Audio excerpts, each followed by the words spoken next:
Hi, you'll have to forgive my webcam, it's not working very well. This is Crozier, and I'm trying to do some videos for this valley fever survivor thing. I had kept my webcam closed because I didn't want people looking out at me, and I wanted control over that, but somebody put something a little too sticky, and now it's almost impossible to see. But if you could see right now, my face is covered in these marks.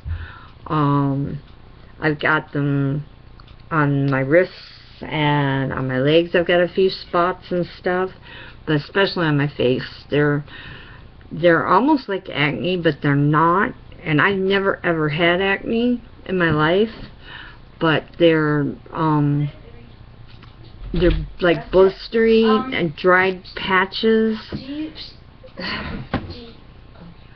and on my feet right now I've got like blisters that look like little pimples. And I've got bruises all over with no explanation as to how they got there.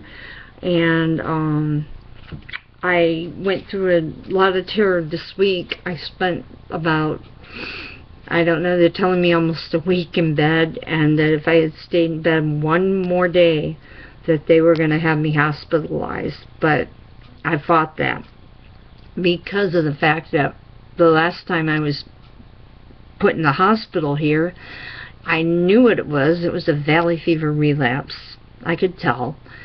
My electrolytes were bottoming out, and the horrifying thing is, for me to be sick enough to call an ambulance is pretty bad.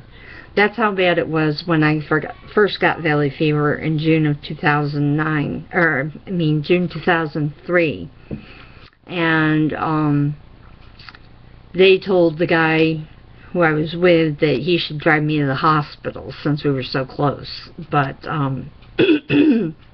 they got me right back in anyway. They were smart out in Phoenix.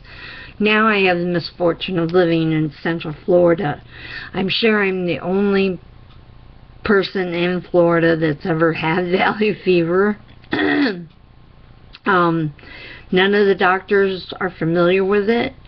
I even went to my infectious disease doctor, and I met with his partner, who isn't the same doctor that I saw years ago.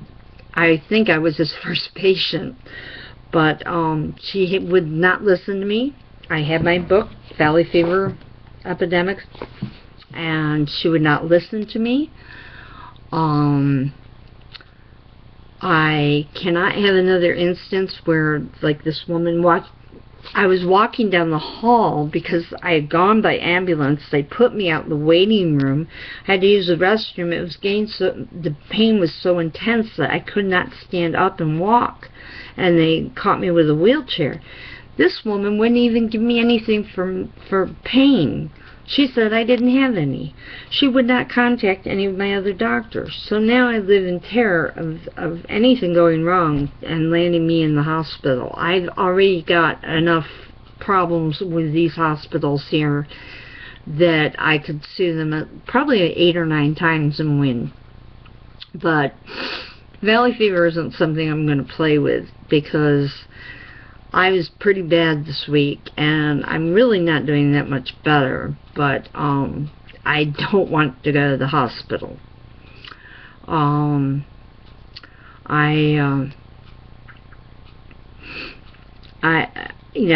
getting a cough now too with it, but I've been very, very fatigued.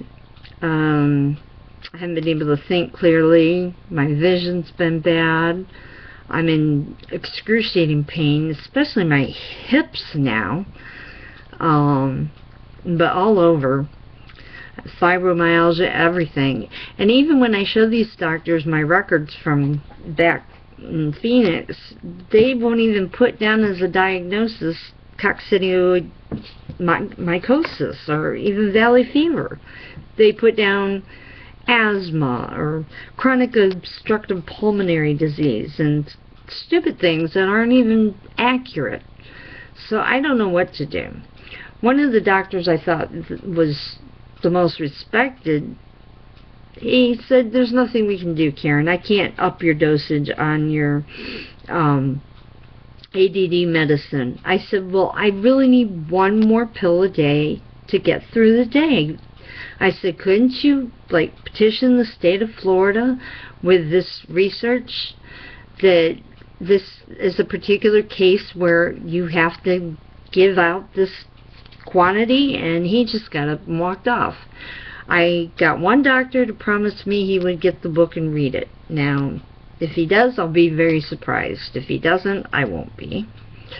But I've told my friends, I said, be ready to take me to the airport, because I will not go to the hospital here. I will go to Phoenix.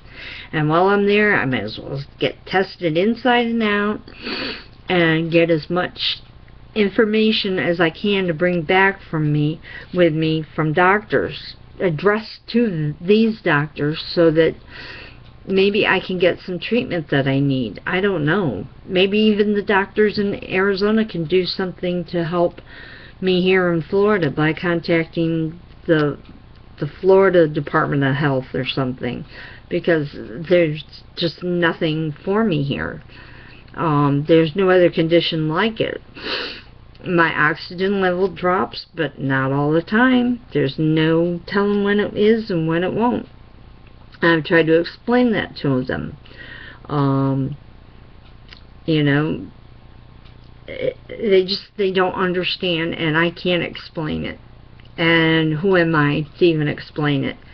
I tried to tell that woman that was with my infectious disease doctor. I said, I have read this book many times. She's like, yeah, I can tell. And I also said that I had trained my whole life to be a doctor. You know, that's all I ever wanted to be. And if it weren't for valley fever, I would be a doctor. And I gotta tell you, I'd be a lot more sensitive. But she still wouldn't have anything to do with anything I had to say. And it pissed me off, and it scared the hell out of me, because now my family, as I call them now, that are staying with me, said that they would not let me go to the hospital alone. They would not let that happen to me again. They would make sure that doctors got contacted who needed to be, that I wouldn't be left alone again. So that's a little bit better, because I don't know how well I'm going to do. I have to go to an appointment that I can't get out of tomorrow, and then I got to wait till next Tuesday to go to the doctor, and I have nothing for pain. And I can go to any emergency room and cry a river of tears, and they will not give me a Tylenol coating, because they don't think that I have anything wrong with me. And I've got to have better treatment than that. And I cannot wait till next week to see my doctor. So, if it comes down to it, I may have to just go to the hospital. But I'll be damned sure that I get a hold of him and talk to him personally. And that way, you know, at least I know I'm going to get my medications. And I can go to the hospital and maybe go straight to a room. Anyway, I really want to be a part of Dave and Sharon's next study. I have been making a lot of videos recently. You can tell. You can't see me. But, no, I need help. I'm stuck here in Florida, and I don't know what to do.